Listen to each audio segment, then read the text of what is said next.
You don't start things and not finish them. You don't quit. There's nothing that comes out of quitting besides knowing that you didn't finish. We finish everything. You start it, finish it. If you're going to do it to try to be the best. Not to be better than other people, but to be the best for you.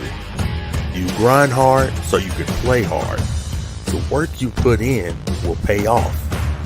It could be a year, it could be 30 years, but you keep grinding. Welcome to Big Reptile Talk. What is going on? Welcome to the podcast. I'm excited to be here, man. This is Big Reptile Talk. Just a fun place to bring people on, talk to them, see what they got going on.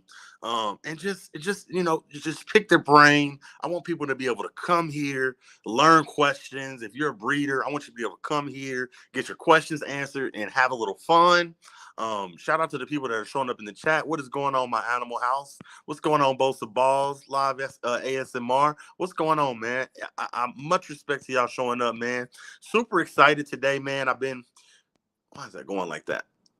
Super excited, man. I've been doing podcasts and I kind of got off of the snakes for a while. I was doing, we just did one with Lights, Camera, Ants. Has like 3 million followers on TikTok, which is amazing. We just did one with Alex, the critter catcher. He's at like 100,000 followers on Instagram. But I wanted to get back into the snakes, because that's really my passion. And I think that this guy that we're bringing on, him and his old lady is just doing incredible stuff. Ebony and Ivory, Reptiles. We're going to pick his brain and we're going to have a little fun, man. So everybody that's showing up, I appreciate you. Let's bring him in, man. Big E, what's going on, man? What's happening, man? Excited to have you here, man. I want to have fun and pick your brain, man. I got to go ahead and start the podcast, and it's a typical question, but, how long have you been breeding? Shoot. Last year was my first year, breeding. Yeah. Last year, man. So 1 year. Nice. What made you say, you know what? I love snakes. I'm going to go ahead and see if I can turn this into a business. I want to breed them. Man, I would say, since the beginning, man, I got my first snake when I was like 8 or 9, but since then I've always had reptiles in the house, snakes, iguanas, all types of lizards, Argentine tegu, fish. I bred convict cichlids, because those things are hecka easy to breed. Just put some in there in a tank and they'll breed. So, but 2019, I got my first 3 females, which were a het pied female, a pastel het clown female, and a pied female. And from then, I knew I wanted to breed, so I just started buying females, man. You started buying females. Now, since you breeding, do you think, let's say I wanted to get into the breeding game and I was just starting off. Do you think it's better to start with your power females first or your power males? I love having visual females, at least, one recessive visual female with a codon or 2 on there. But I also do like the route of, if I had to choose, I would probably go females that got a couple codons in there that are het for something or maybe got 2 hets, and then grow them up for a year and then buy that powerhouse male that next year and get that male up, because try to get that male up within that year or so, and then get him breeding at a year old. But that's the way. If I could start all over, that's what I would do. I'll just buy a bunch of females that are het for something, but with a bunch of different codons in there. Now, see, I told my wife, and I told her this maybe like a week ago. I said, baby, I really want to get into breeding. And yeah. She told me no. Why? I'm gonna tell you why. Yeah. I want to do it, and I think I'm gonna do it. But I would be terrible at it because let's say I have a clutch of 8 eggs. I just got 8 new snakes. I ain't gonna want to sell nothing. I'd be horrible. No, I feel you, but that's how I was last year with the 2 clutches I had. I was like, man, I want to keep all these, and then she was like, no, I need to see something. You better sell some of these. You better all this money we putting into this thing. So, but yeah, man, I think that's a part of the game, though. We love it, so we're gonna keep a lot for sure. Right. Now with you being so new in the game, and I love it, man. I think that you're crushing it already. I want to talk about goals. and this is not just necessarily for you, but for people that's wanting to follow you and to jump into the breeding game, what do you think a good yearly clutch goal is for somebody that's just starting? Like as far as like clutch go, as far as like Like number, how much it's worth? no, not money. Like how many do you think is like how many clutches do you think I should shoot for being new? How many clutch? Oh man, I mean, last year we had 2. This year we already have 4 in the incubator, and we have 4 females that have ovulated, and then we got 3 other females that are building right now. So and I don't want to really go over 10, but we might end up going just over 10. But I mean, for somebody new, I would say try to keep it that 10 and under, man, because I know even last year, just with the 2 clutches, we had 11 total babies, and feeding those babies, it's like you got to up the rat game up. And I breed my own rats, so thank God for that. But you know, you just got to up the rat game and start breeding more. I mean, the babies eat and poop like every day. I feel like you know what I'm saying. So it's but yeah, I would definitely say about 10 or so, because you don't want to get overwhelmed. I love doing what I do because I'm not overwhelmed doing it. I come in here and it's still a breeze to be able to do this. You know what I mean? Right. Now, since we're talking about feeders, you know, I never thought I'd breed rats, and I'm doing it right now. Yeah, it's so cost effective. Oh, definitely, man. I think we started breeding. We have, I've got 40 ball pythons right now, not counting. And then we got the retic and a boa. But we started breeding once we hit about 5 ball pythons, and the pet store was talking about $8 a rat. I said, yeah, this ain't happening. Go ahead and give me 2 females and a male, and I'm gonna go ahead and raise these things up. And we started from there, man. And now we got a. I mean, I do colony breeding, so I'm able to have, or not colony, but maternity breeding. Like when you remove the female once she get pregnant, and so we breed that way. So right now for our 40 balls, I keep 25 females and then 5 males. You know, my wife is really the reason that I'm into breeding rats, and I think it's my mistake because I took her to the pet store with me. You know, and I like to feed my snakes. I ain't gonna lie, I might overfeed. I shouldn't, but I like to feed my snakes every time I get paid. So I'm going to the pet store. I'm dropping $75 on feeders, and she didn't have no idea about it. Right. So one day she was with me, and she heard the cashier. She said, "75 what?" She was like, "You might as well just breed some. Just buy some food, buy some bedding. You can breed your own." I said, "All right." It was hilarious, man. Now I want to keep the podcast going, man. Now I got to give you a hot seat question. Okay, for sure. We love everybody, but I have my favorites. So hot seat question: who is Big E's favorite breeder? Who? We love everybody, but who's the favorite? Oh, man, that'll probably have to be there. My mentor, man, my guy, Justin Thomas over at Armless Angels. I got to give it to him, you know what I'm saying? Because he doesn't help me throughout the whole process. So he probably have to be hands down, my favorite guy. You said, what's his name, Justin? Justin Thomas over at Armless Angels. Oh, okay. Yeah. That's close to Kabelka. Justin Thomas, Justin Kabelka. You get there. He's halfway there. He was on JKR's one of his YouTube videos. He had him on now for some pies that he produced. So, yeah. Watch out now. I love it, man. Now, you know, give us the game, man, because we've had breeders on. We've had Ozzy on. We've had all the big-time breeders. And, you know, I want you to talk about, you know, you're going to be there, you know, and I want you to talk about, you know, being in the game and being so new. Give me an idea. You know, what's your idea of, you know, because a lot of breeders are getting there and they'll get discouraged. So my question to you is, how many years do you think you should put in before you're actually profitable? What's a good goal that you think? Man, we're on like a 3 to 5 year as far as breeding. So this will be our 2nd year breeding.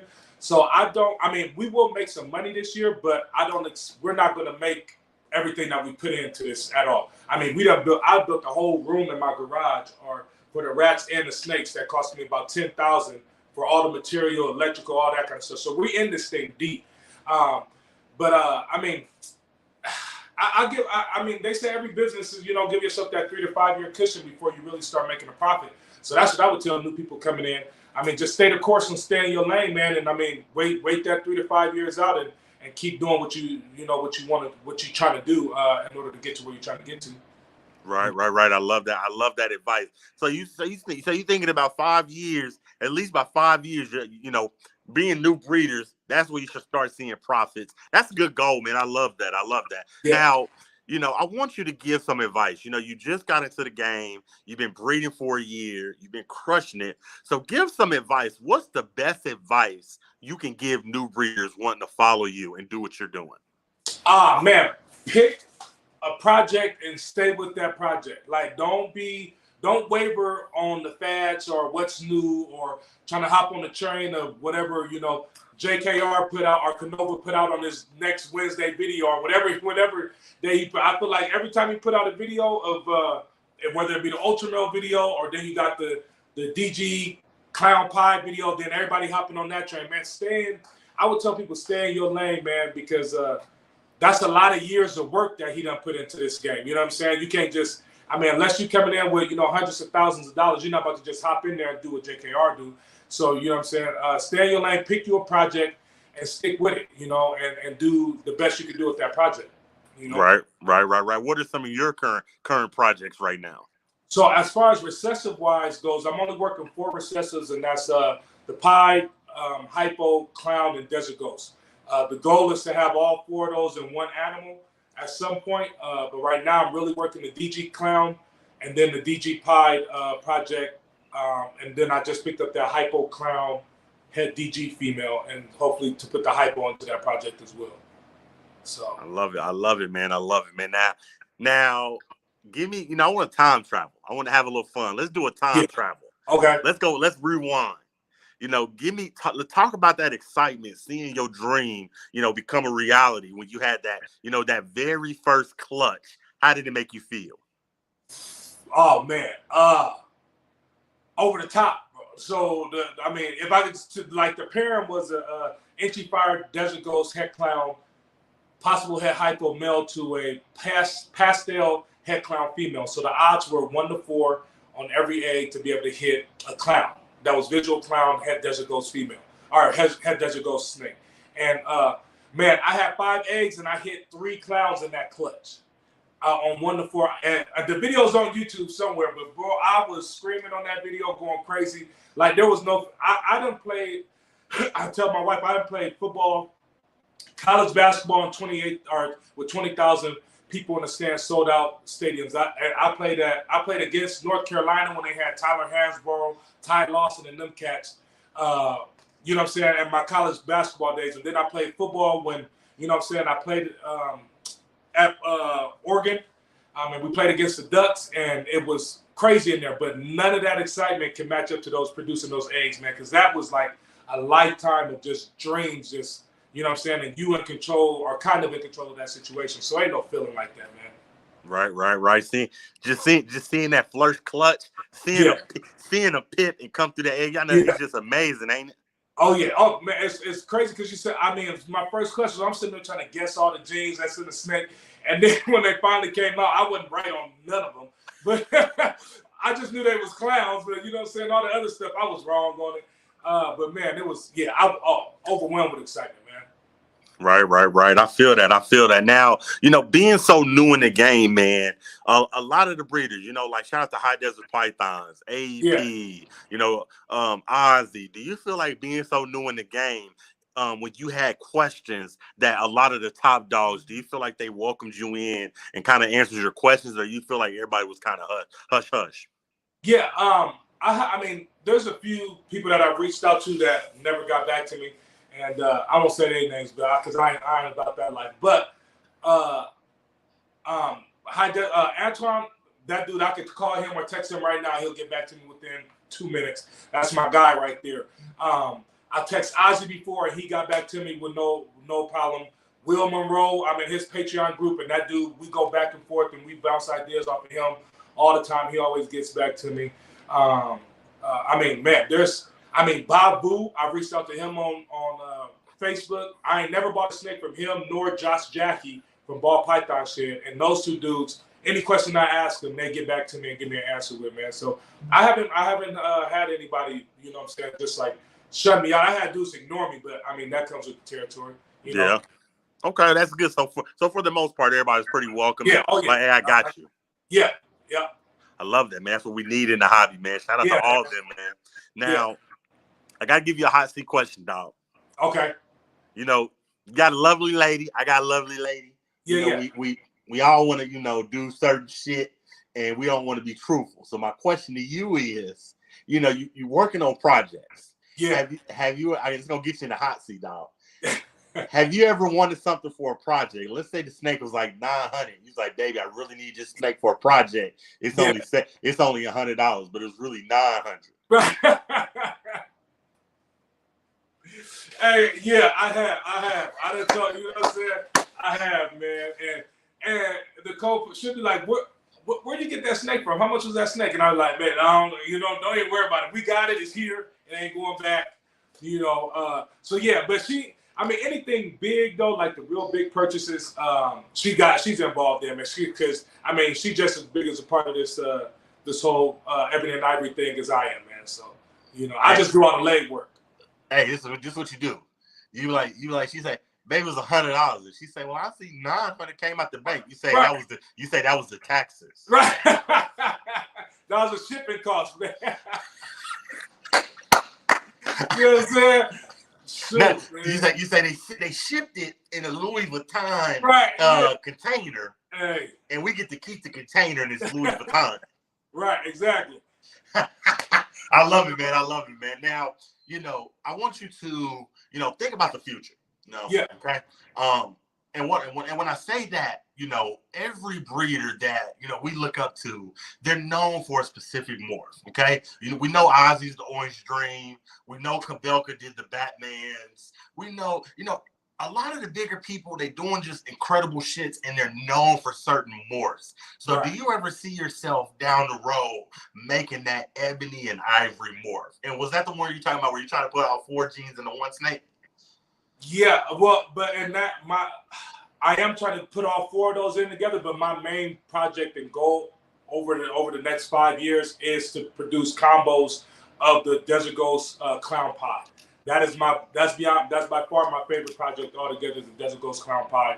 And yeah, I want people to know me for that. Like Justin just made that mail last year and posted that up, and so I know people try to make them and all that kind of stuff, but I want to be known as being somebody good in that project and putting out stuff in that project. So I got a bunch of stuff going to that project here the next year or two, so should be good.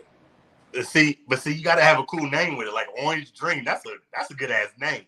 That is. Now, if I make me something first, some kind of combo that ain't nobody made before, Big E gonna be all over that combo. The name of the combo gotta be like, this shit gotta be like Black Thunder. Right.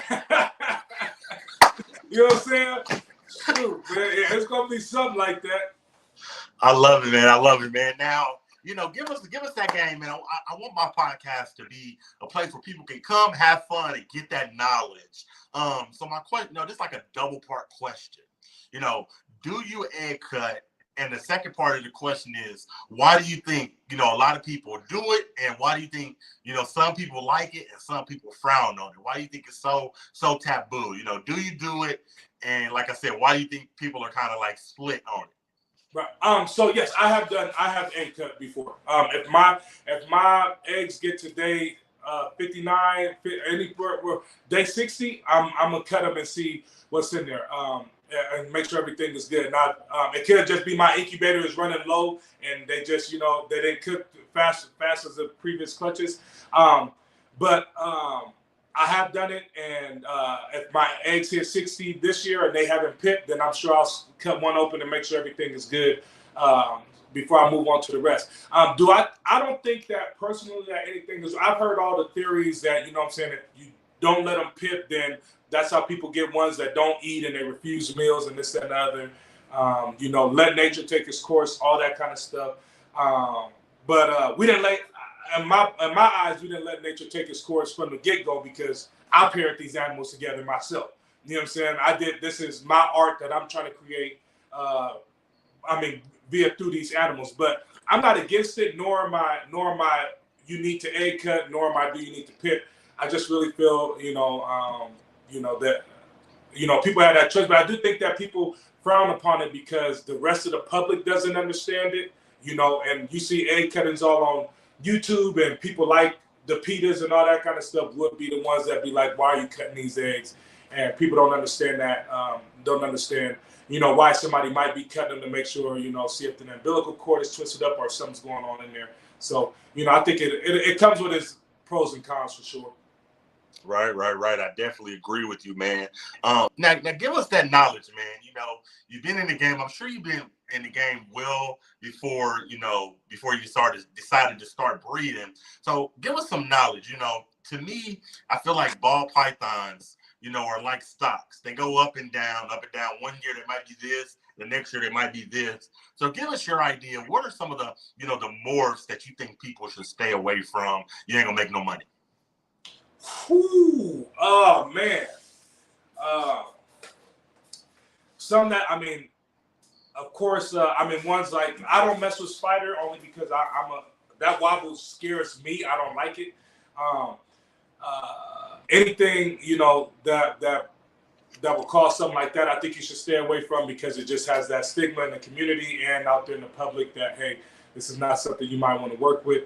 But honestly, I mean, other than that, I think any gene that you want to work with is going to bring you any kind of monetary value if you love that gene. Because if not, then it's just going to sit in your racks and you're going to enjoy it in your racks. But I'm a firm believer in, like, you can't sell what you don't believe in or what you don't like. So, you know what I'm saying? You can go off and buy a Desert Ghost Clown hypo, but if you don't like that, you ain't going to be able to sell it, because you ain't going to be able to market it and convince me that it's something good to get, you know? Yeah, I mean, even today, we were talking on Will Monroe's Patreon about there was a Desert Ghost male listed for 250, and we like, whoa, how's the, you know what I'm saying? How's the Desert Ghost gone down to 250 when some people got them listed up for 500? So, you know, the market is always moving. It's just like the stock market, like you said, man, and it has its highs and lows, and you know what I'm saying? And, you know, you just got to ride it. Right.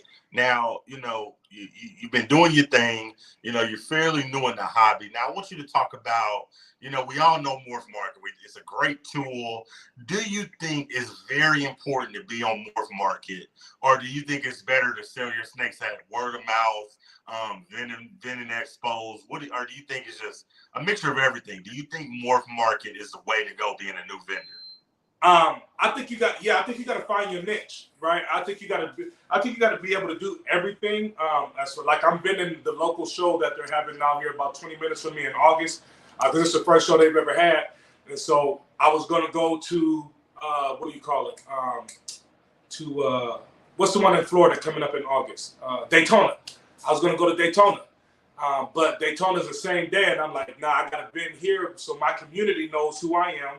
Get my name out there in the community, talk to those people, educate those people, you know, in my community. But then as well, I'm still going to be posting stuff on Morph Market too as well, because you got to hit those people that might be watching the YouTube channel, or that might, you know, be following you on Instagram. So I think you got to learn how to do it all, man. We're in a social media age, you know what I'm saying? So you got to be well-rounded. You have to. So. Right. Now, do you think it's more important to, you know, because we all want to make that Kabelka money. We all want to make that Ozzy money. But my question to you is, you know, do you think it's important to have different price points? What I mean by that is, you know, we all want to be designer ball pythons. You know, you want to be the Louis Vuitton of ball pythons. You know what I mean? But, you know, for me, as me being a regular collector, you know, my wife, I might spend $200-300 on the snake, and I might not be able to afford the snake that's $5,000 or $6,000. So you think being a new breeder is good to make a little bit of everything? Like, it's good to make that $5,000 snake. It's good to make that $300 snake. It's good to make that $1,000 snake. Or are you just sticking to high end only? I do have, because I planned on already vending and doing, you know, and I mean, in my research, I've heard that, you know, when you vending, it's really best to have have those, you know, $200 to $500, $600 animals at a show, you know. So I do have a bale up there who is gravid right now, so I can try to make some bales and stuff like. So I only have one, but I do have some like the pastel head clown girl. She'll go to. She's going to the Cypress Head Clown Mail this year, but anything that's not visual, you know, I'm not going to sell it at a head price at 66% head price at a show. I'm just going to sell it, you know, as a visual Cypress or pastel. But I think it's best to have that so you could, if you want to tap all markets. But my folk, like I do want to tap the pet market, but I only have like 2 or 3 animals that I plan on doing that with. The rest of my animals, they're investment high-end animals because that's the part I want to focus in. You know, just like focusing on those recessive projects. I think if you get too spread out there, then you lose focus on what it is you're trying to do.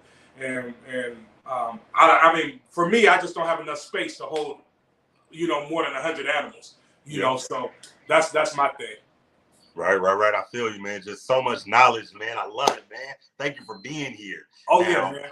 I got to give you another hot seat question. All right.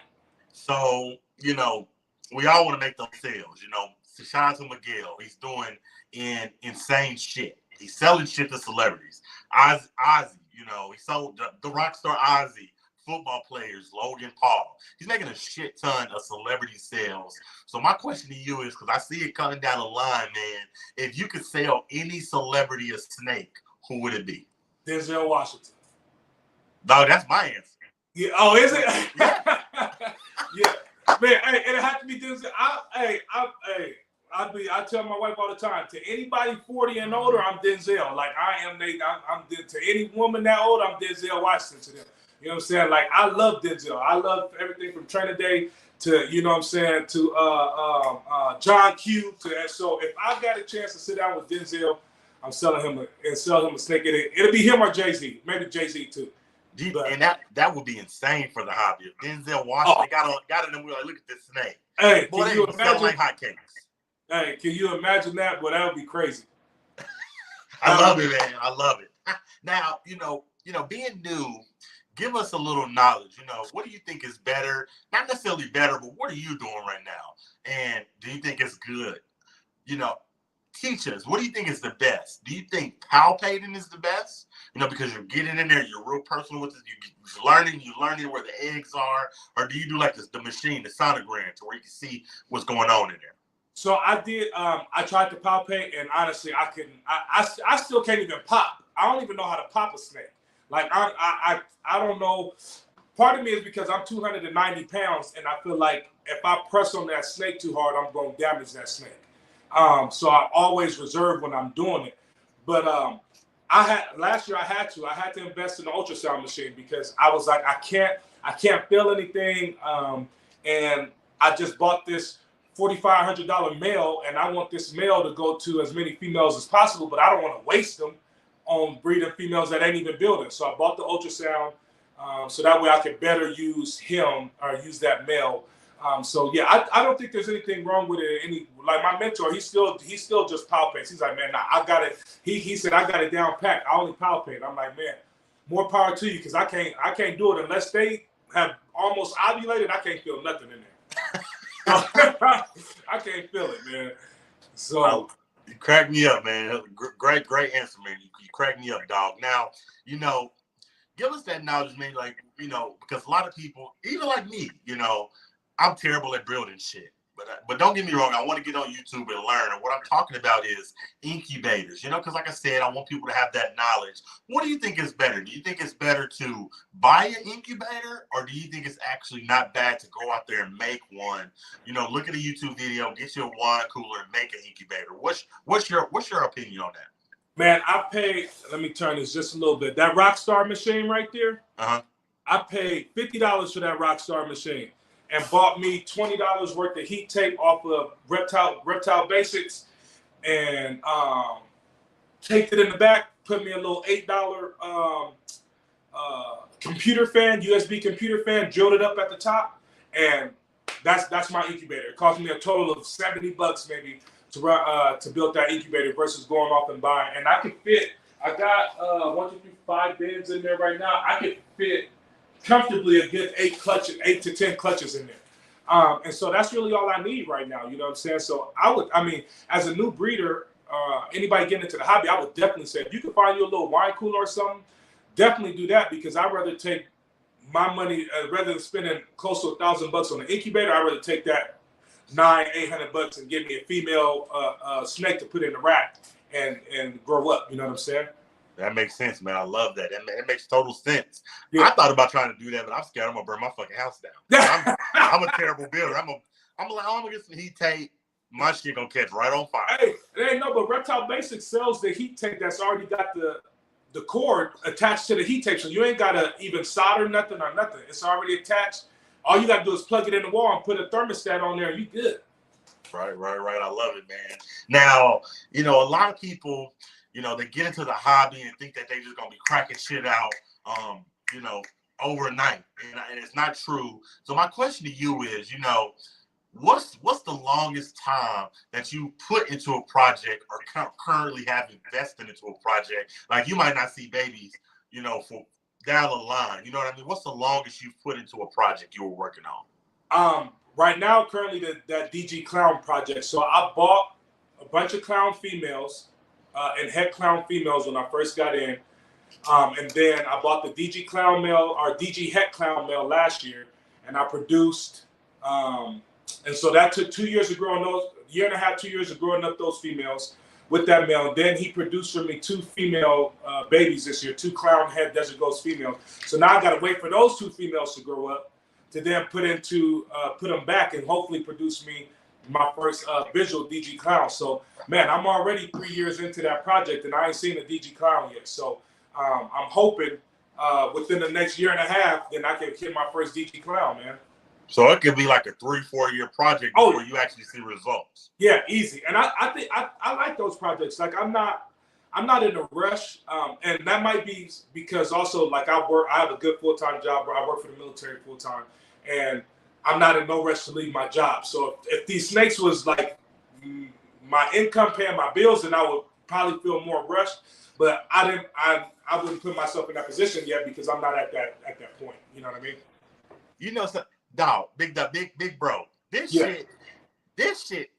You know how much patience you have to put in 4 years on a project? Yeah. I tell shit, this shit is better than meditation. Yo, like I can wake you out. Watch this. Right. Folks don't understand. Like, you got to have a lot of patience. Hey, every day you feeding them every week, and you just like, man. It's patience, dog. Patience, man. I love it, man. Now, I gotta ask you something, man. Now, this is gonna make you think, man. All right. To me, I feel like all the big dogs that we look up to, Ozzy, Kabelka, Boss to You, they all have slogans. And what do I mean? Like, Ozzy, his slogan is "Shut up and breathe." Justin Kabelka, his slogan is "The snakes of tomorrow, today." So now I gotta ask, Ebony and Ivory Reptiles. You're a big dog in the game. So what's your slogan? I know big dog, but my thing that I've been telling myself, my new hashtag I've been using the last few months is "Won't stop till I'm on top," and that's just it right there. And you know what I'm saying? And I'm gonna keep going, and I'm gonna keep grinding. I'm gonna keep breeding rats. I'm gonna keep breeding snakes. I'm gonna keep investing until I'm on top, man. And that's, you know what I'm saying? That's how I take everything in life. So I won't stop till I'm on top. I love that, man. I love that. Yeah. I love it, man. Now, first, real quick, if you don't mind me asking, have you had your first sale yet? Yeah, I sold some stuff last year. Excellent, dog. You're killing it, man. Killing it. I love your snake. You're killing it, man. Now, my question to you, a lot of people probably gonna be like, "No, that's stupid, Dick," but I don't care. It's my podcast. I say what I want. My question to you is, a lot of people we hate, and it's gonna be controversial, but I don't care. We hate, we talk about PetSmart and how bad they are with the quality. And this was my idea because for me, and I know you want to do the high end market. I get that. But right now, talking about PetSmart, we talk about policing ourselves, and we don't need the laws in Florida. We don't need laws over here, and we can police ourselves. So my question to you is, being a newer breeder, and wanting to make sales in everywhere, not just the high end stuff, but the low end. My question to you is, being a breeder, and I thought about it myself. We don't like PetSmart care conditions. So have you ever thought about trying to get contracts with them and, saying like, "Hey, I'm going to sell you these snakes, but your care got to get better. This got to change, and I'll give you a discount on some snakes." Do you see what I'm trying to say? Yeah, I see what you're saying. I haven't talked to honestly any PetSmart or Petco like that, but there is a guy who just opened up a shop, or he had a fish shop, and now he's branching off into reptiles too. And he reached out to me and was like, "Hey, can you wholesale? Or would you wholesale me some stuff and this, that, and other?" And I'm like, "Yeah, I will, but I got to check out what it is you're doing first and all that kind of stuff because it's maybe, I mean, my city, I'm in Reno, Nevada, so it's not too big of a city, but there's maybe like maybe like 5 or 6 like ball python breeders or whatever, and so if my stuff is in there, they know who it's coming from. So I already told them, like, I'm not giving you my stuff for you to have it in there looking all emaciated and stuff like that. You know what I'm saying? And putting my name out there. So so yeah, we're working on something. But yeah, I've never talked to. Honestly, I didn't even know that you could talk to a Petco or PetSmart or something like that. I thought like that was like big corporation. Like you got to be somebody like a what's Mike Wilbanks to produce for them guys. But my thing is, we shit on PetSmart, and I get it. They care requirements and trash. Yeah, they are. But my thing is, why can't not all the? I ain't talking about Ozzy and we know they selling the $10,000 and $15,000 snake. But I mean, a lot of the newer breeders that are coming up, that's income. Why can't we go into PetSmart, say, hey, I'm gonna sell you, and that's a fat fucking contract. I don't care what nobody say. They're selling animals 20 as soon as they open. That's their business. Right. When they're coming to you, they might get 30, 40 snakes. Why can't we go in there and say and impact the condition saying, hey, I'm gonna sell you this many snakes at this price, but I'm gonna do random drop-by visits, make sure your care requirement is good, and if it's good, I'll give you a discount. It'd probably be because, and I mean, I'm no conspiracy theorist or nothing like that, but it might be. I mean, if you say me or you go to you go to your local pet store, I go to my local PetSmart, whatever, and we get contracts with every PetSmart here in my city and in your city. We eating out of somebody's pocket, right? We taking out of somebody's pocket. You know what I'm saying? Like somebody losing. So one of them guys up at the way top that's breeding, that's got a facility breeding, you know what I'm saying, hundreds and hundreds of females a year, that's coming out of somebody's pocket. So, as much as people say that they don't support the PetSmart and the Petcos and stuff, somebody's supplying PetSmart and Petco. Somebody's supplying them. You know what I'm saying? I don't know who is. I stay in my lane and just do me, but somebody's supplying them, man. So, it is, somebody getting paid. I love it, man. And now, being in the hobby, man, you all those animals behind you got a crap ton of, ball python. Look at this comment here. Shout out to Kara Shea. She said, I've always wondered who sold the PetSmart, LOL. Yeah, me too. Me too. Somebody doing it.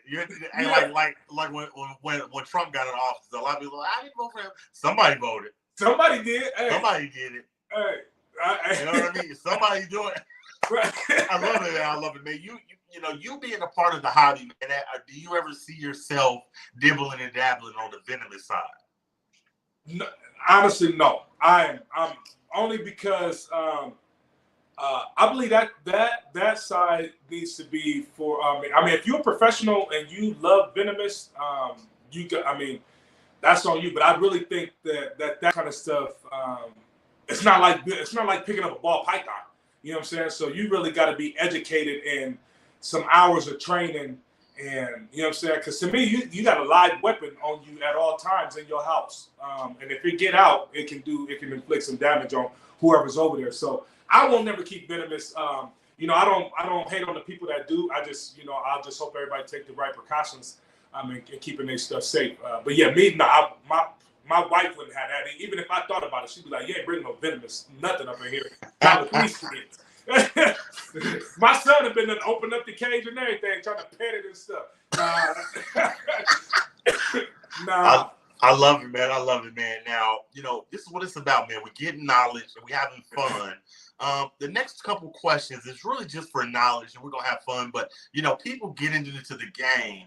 They don't understand that it's not just put a snake together, have babies, and you're done. You can face problems. Whether it's a male don't want to mate with a female or egg-bound females. So my question to you is, what are some of the problems that you've encountered being new in the game? Oh man, just the video ain't posted yet, but just this last clutch I just pulled, man, I had my Inchy Fire Desert Ghost Het Clown male going to Impossible Het Hypo going to an incubate female, and I was hoping to make all for sure double het DG pies, possible het hypos, or possible het clowns, and just hoping for some, and she had 8 eggs, and 3 of them are good. 3 of them came out slugs, and then 2 of them have no veins in them at all. I put them in the incubator still. I checked on them yesterday to see if they was developing anything, and I don't think they're fertilized at all, so they'll probably go bad here in a week or so. But I had that. I lost the male my first breeding year, one just didn't heat. And so it happens. We're messing with live animals, you know what I'm saying? And so it happens. It ain't just wham bam thank you ma'am. It's gonna happen. So you gotta always make sure you got that vet, man. That's so important too, having that vet, man. Now being so new in the game, man, give us that knowledge, man. Give us the knowledge. When do you think is a good season start time and an end time, or do you just go year round? So with the ultrasound, I thought I was gonna go year round, but what I'm finding this year is that I started pairing females in like September, and I just had my first clutch at the beginning of this month, and so I'm like, I didn't need to start pairing females really until after the new year. And that's when those lots and stuff, that's when they really had started developing and all that. So I was wasting males for 3 months. So next year, I am going to start at the new year. I'm going to start my breeding, because over here in Reno, it's freezing cold from November or October through, January, and snowing. So and then I'll probably end this year in August or not August, July, mid-July, August timeframe, and then just shelve all the males and beat them up for next season. That's it, man. There it is. Yeah. Great knowledge, man.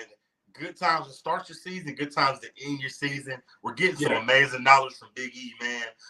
Now I got to give you a hot seat question, dog. All right. And if Joe Biden is listening, don't send the Secret Service to get me. We love you. We don't want nothing bad to happen to you. Okay, so don't come get me. Yeah. Now my question to you is, like, let's say we didn't have a president. Let's say there wasn't a president. Let's say you were voting. Okay, and there was only 3 people that you could vote for. Who you voting for? Okay, we're voting for president of the United States. Okay, Ozzy Boyz, AEP, or Kabelka? I'm gonna definitely go with Ozzy. Because you know what? I'm gonna go with Ozzy. So only because I know Justin has I'm sure he's got a bunch of different investments and all that, but I only see his snake side, so I don't know what he's doing with the rest of his investments and all that. But I know AAP done had a bunch of businesses, so he knows how to run a business. And I know Ozzy is into the snakes, running businesses and doing real estate and all that kind of stuff. And so he's very, very savvy when it comes to that stuff. So I probably have to put him in there as the president, man. And that hopefully I can get some super orange dreams up out of him. So combos. Let me tell you something. You know why I like Ozzy Boyz for president? I love that. You know why I like him for president? Yeah.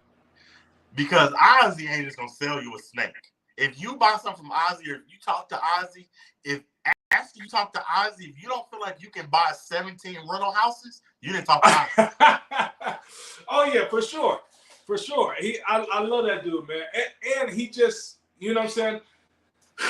I haven't bought a snake from Miguel yet, and I do plan on it, but I have bought a few snakes from Justin. I have bought a snake from Ozzy. But Ozzy has, like I said, if I reach out to Ozzy, he's gonna get back to me within 24-hour time span. Justin, it ain't gonna happen like that. So and it's cool, you know what I'm saying? I ain't mad, you know what I'm saying? Because it's levels to everything. But I do feel like Ozzy has more of a personable approach to him when it comes to people, and you know what I'm saying? So that would definitely have to be my choice. Right. I agree, man. Now, we know you just made a sale. I got to ask you, man. For me, I would have it. Did you have seller's remorse? Like, you like, shit, I wish I would have kept him. So I sold to my man. He got his podcast going on right now. Mike over at Herb Collectors. I know. Yeah, I know that. Yeah. I sold him a package deal of some hypos when I thought I was getting out of the hypo game, and then I was like, dang, I really should just put hypo, desert ghost on top of the clown and see how that worked, and then incorporate pod and all that. And so I sold him 2 adult female hypos. One had already bred last year, so she was a proven breeder. The other one was like 1,600 grams, and then I sold him in that package deal 4. Was it 4? Yeah, I believe 4 or 3 Mojave spot nose double head hypo clown females. And so I was mad. That's the only that I be telling him all the time. He texted me the other day like, "Hey man, this hypo girl, this Mojave hypo girl's at 23 centimeters." I'm like, "Man, send her back over here and stop playing with me. Go ahead, send her back." But you know what I'm saying. But that funded the project for me to be able to get that hypo clown head desert ghost female. So you know what I'm saying. You gotta be able to give and take it. And, you know what I'm saying. So. Right. I agree, man. Seller's remorse, man. You're like, shit. Yeah. Kept them. Yeah, it's a real thing. Shout out to Herb Collectors, man. Good guy, man. Oh, now, I want you to, right now, we know who Miss Cleo is. I want you to be Mr. Cleo. And what do I mean? I want you to be a psychic. Yeah. I want you to tell me, what do you think the wave for 2023 is going to be? As far as with the ball pythons? Jeez. Man, there's so much stuff that it could go. I mean, what's the wave, man? Definitely multi-recessives. You got to have multi-recessive genes going into your projects. And then, man, I mean, all these new codons that's coming out, man. I saw some of the Cosmos stuff on Facebook. I don't know if you've heard of the Cosmos gene, but Brittany Gobble got some from, I think it was Field she got it from. But I mean, it's ridiculous, and he ain't releasing none of it. Like none of it. He got it all. He hoarding it all. But I'm like, I'm waiting for some of these newer genes to come out, man, and just see what people do with them. I mean, I don't see the wave in them. I think it's a wave in every department. Just depending on what you like, because doggone Monsoon is still. I mean, jeez, that thing. I saw a male. Was it Brock Wagner listed that male? Somebody listed the male for like 20,000. That was like 400 grams. I'm like, yeah, this is ridiculous. So, dope money in the snakes, man. Oh yeah, that's crazy, man. People can make a killing off this snakes. You got patience, you can make this a business, man. Oh yeah, man. Yes. All right, man. Well, like I said, I wasn't gonna keep you too long, man. We're gonna go 40-45 minutes. I only got one more thing I want to tell you before I let you go. You good, man? I'm good. You're amazing at what you're doing. We love what you. Fungus Queen, thank you so much for that super sticker. I appreciate it. I see you down the road just being big, man. You're killing it. So I gotta let you know, man. I feel like you should hire me, dog. And I'm gonna tell you why. I'm gonna tell you why. I feel like you should hire me to be the vice president of sales, dog. And I'm gonna tell you why, because we're not just gonna be selling snakes, dog. We're gonna branch off. We're gonna have Biggie snake hooks, Biggie incubators. We're gonna be in the back making all kind of shit, dog. Yeah. I see where you're going. I see it. I got ideas, man. Hey, think about it. Biggie incubators, Biggie snake hooks. Right. Goddamn. We gonna make us a ghetto ass ultrasound, Biggie ultrasound. I love it, man. Just you gave us almost an amazing hour, man. Thank you so much for hanging out with us on the podcast and talking reptiles. For sure, man. Thank you, man, for having me on, man. I appreciate you, bro. I appreciate you, Biggie. You have a good All night. right, man. Awesome podcast, man. We went 50 minutes. Fungus Queen, thank you so much. We went 50 minutes with Big E, man. I wanted to bring him on and just get back into the snakes, man. He's an amazing ball python breeder. And he's just crushing it. And anytime you're able to call up Ozzy, you're doing something good. Anytime you're able to call up high desert pythons, you got something. You have something. And his reputation speaks for itself because live feeding. Thank you, live feedings. His reputation is insane, man. That's why he's been on everybody's podcast. Everybody that showed up, thank you so much. I don't even care if you showed up for the last 30 seconds. Thank you for being here. You know, you supporting my dream. This is Big Reptile Talk. We'll be back next week. Hopefully I can be bringing on this Instagrammer that's just crushing it. He's got over 200,000 people that follow him. And then I'm going to be dropping a single podcast with myself talking about what's going on in the reptile hobby, because there's a lot of shit that I want to speak on. So next week should be good, man. We're going to have 2 podcasts. I just ain't decided on the days. It'll be a secret guest, and then it'll be me, man. I'll be dropping it and just, like I said, talking about what's going on in the hobby, man. So until next time, man, this is Big Reptile Talk. Shout out to Live Feedings, Moon Over Miami, Fungus Queen. You're not late, man. I appreciate you even stopping by, man. Shout out to Pipeline Pythons, Kara Shea, My Animal House, Iron Dog, Tim. Much love, Tim. D's Animal Reptile. Shout out to everybody that showed up, man. I appreciate it. I will see you guys next week. Oh, Kara Shea, thank you so much. I appreciate that. Next week is gonna be fun, man. Because like I said, the dude that I'm bringing on, he's a herper, and he goes all around the world herping. Not world, I should say the United States. But he's verified on Instagram, and he has like 225,000 followers. So it'll be a secret guest, and then I'll be dropping the podcast with myself talking about what's going on in the hobby. So until next time, we out of here, man. This is Big Reptile Talk. I love all y'all. Shout out to everybody, man. Peace.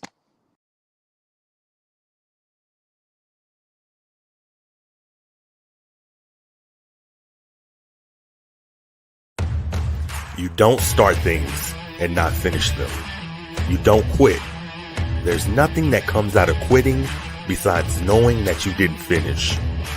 We finish everything. You start it, finish it.